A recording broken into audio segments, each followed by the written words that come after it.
calls are growing for the South African troops deployed in the Democratic Republic of Congo to return home. It follows a deadly fighting with the M23 rebels, which left 9 SANDF members dead and dozens injured. Let's now speak to Siphiwe Dlamini. He's the spokesperson for the SANDF, and he's joining us live from Pretoria. A very good morning to you. Thank you so much for making time for us this morning.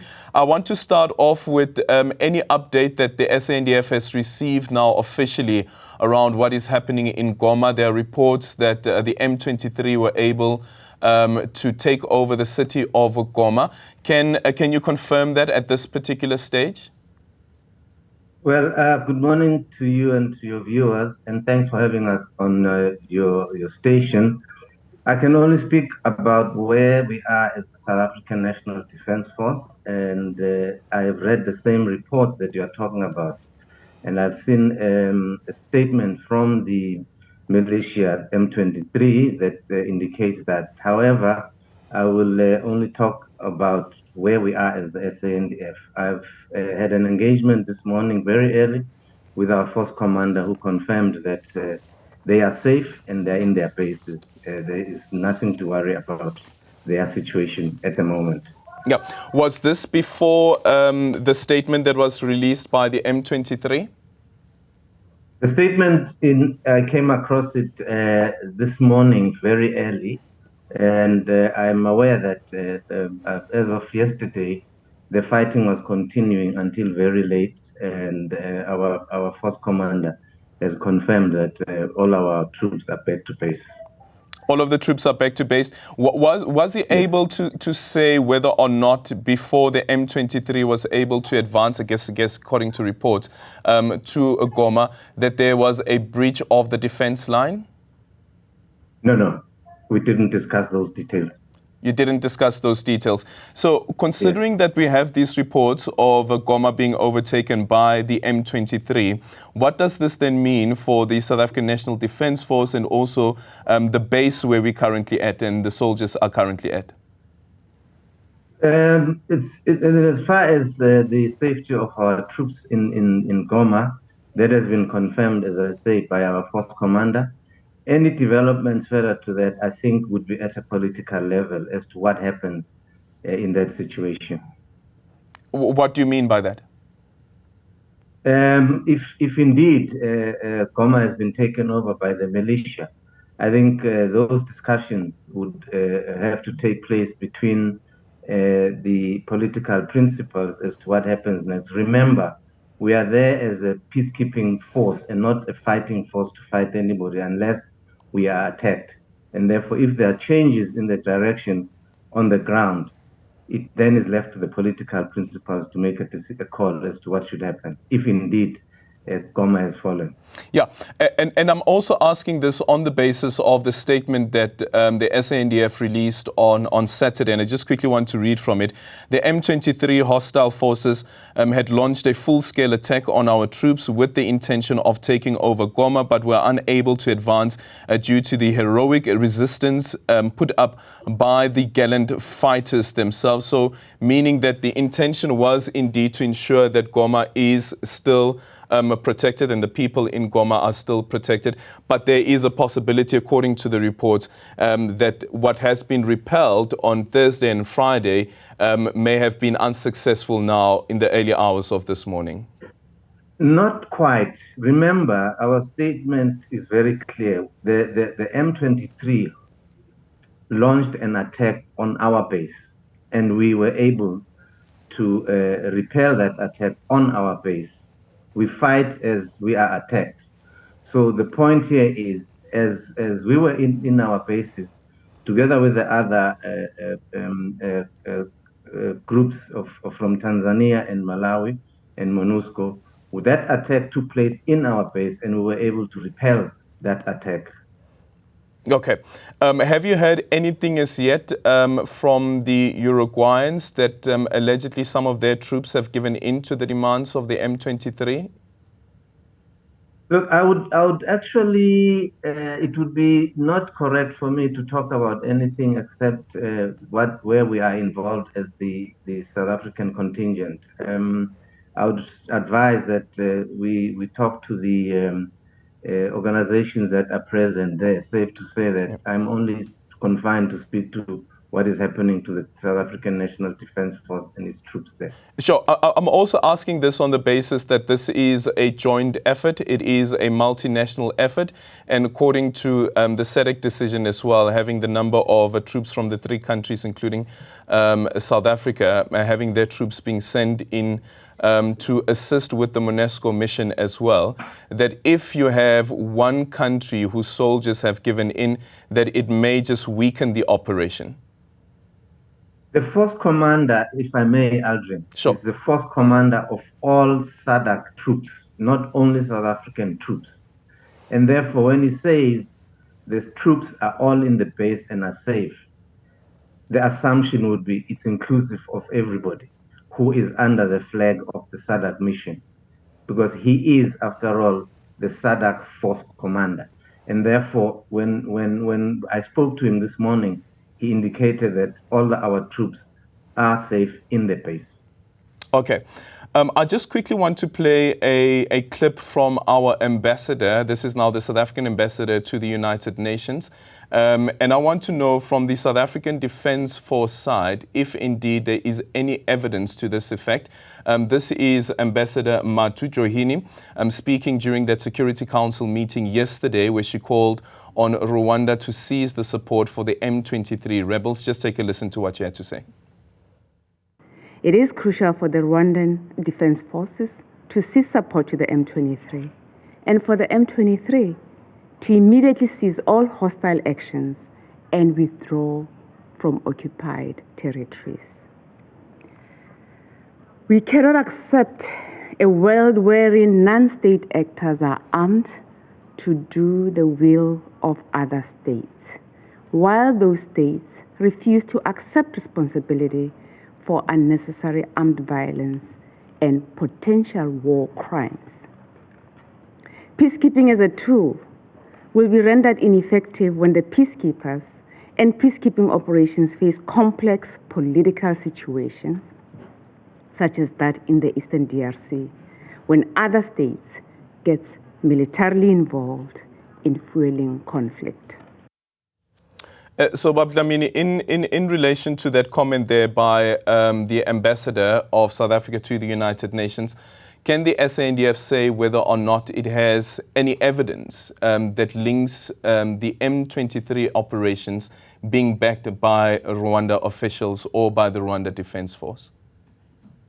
I think our concentration is to defend ourselves from any attacks coming from any be it militia, be it a negative force. As to who comprises of that is left to the politicians. As you heard, the meeting that was taking place at the United Nations Security Council. I saw that statement, but our concentration is to defend ourselves and the people and protect the ordinary people on the ground. As to who is fighting, it's a debate for another level of It's at another level. Yeah, but does the SANDF know who are the people who are fighting on the other side, the people that they are fighting? As far as we are concerned, we're fighting M23 and other militia groups. Okay, and you won't be able to say whether with the backing of Rwanda? Nope, that's not my terrain, and ours is to focus our efforts in defending ourselves first and foremost, and defending the ordinary villagers and people to continue with their life in a safe environment. Okay, we'll bring the conversation back home just after this short break, and also pose the question to you, Dlamini.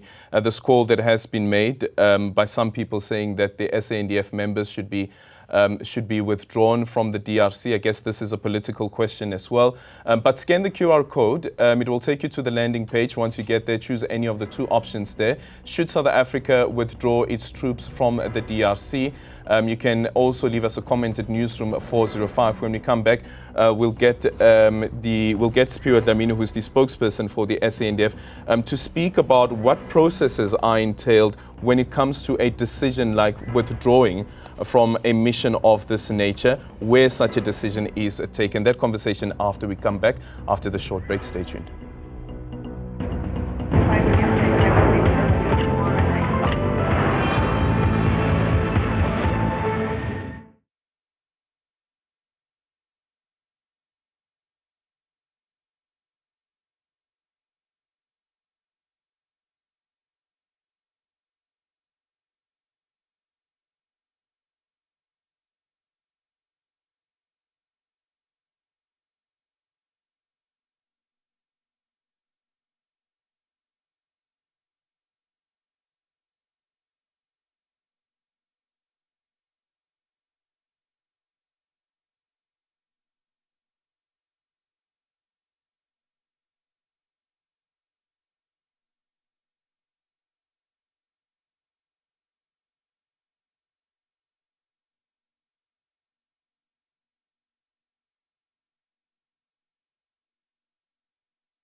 Welcome back. We're still in conversation with Siphiwe Dlamini, who is the spokesperson for the South African National Defence Force, joining us live from Pretoria. And this is following that developing story over the weekend, Thursday and Friday, when 9 South African soldiers were killed in the DRC, part of the 13 peacekeepers that were killed on those 2 days. And the question is, what happens now? Thank you so much for still sticking around with us, Bab Dlamini. Let's go to this one. There was a statement that was issued by the SANDF early last week, indicating that the minister would be traveling to the DRC. Can you confirm that the minister did travel to the DRC between the 22nd as well as the 25th of January, and whether she has returned? Yes, indeed. She did travel, and she returned on Saturday. She returned on Saturday. Did she give an update at all about what it is that she observed while she was there? Well, the minister has to first give a report to the commander-in-chief as to her observations, and that will be taking place in due course. And she will only be able to speak after that engagement with the commander-in-chief. Sure. Does this mean that we could expect a statement from the minister herself, a public statement? That is our aim. Only after she has presented her report to the commander-in-chief on her visit to the DRC. Yep. Yes. Okay. And then on the 9 soldiers that were killed, what's the process now in terms of repatriation? It's a long process, but we since we've been in this field, we know exactly what we do. We have taken the remains to the hospital in Goma, and what happens next is they will be processed, meaning they will be postmortems will be conducted, and all relevant processes to be followed then.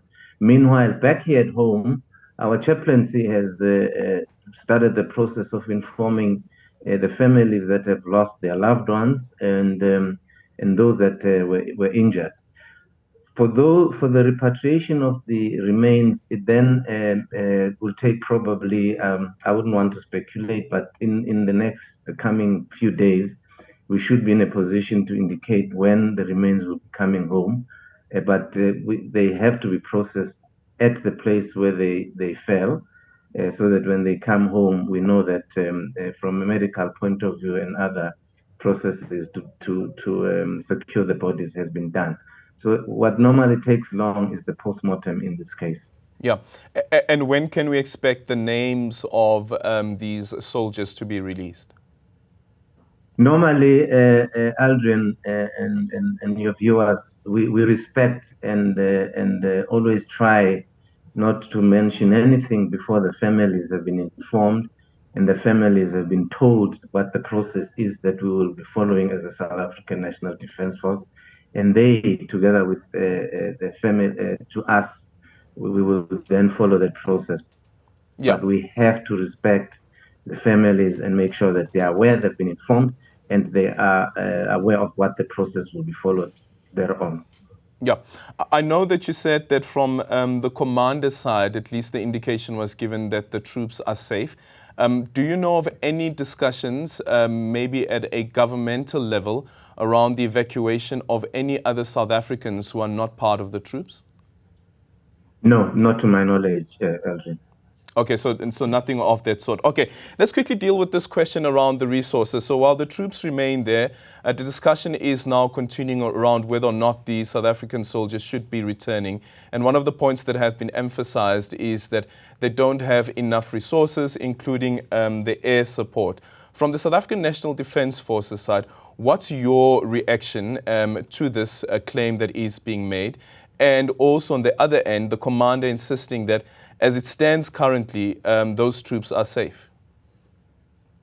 Aldrin, that matter has been a matter that has been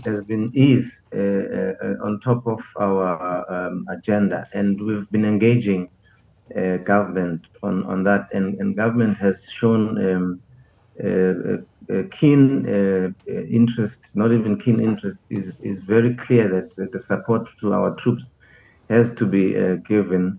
And we will continue as the Defence Force advising government on our needs, and government has been amenable to our needs. We will not, as the situation pans out, we remain steadfast that our troops will be supported in Goma, whatever the situation is, and together with the other compatriots from Tanzania and MONUSCO, Malawi, working together, we will put our resources to ensure that our troops remain and are safe. Yeah. Is it fair to conclude that indeed the analysts are right to say that the South African National Defence Force troops that are in the DRC are not well resourced?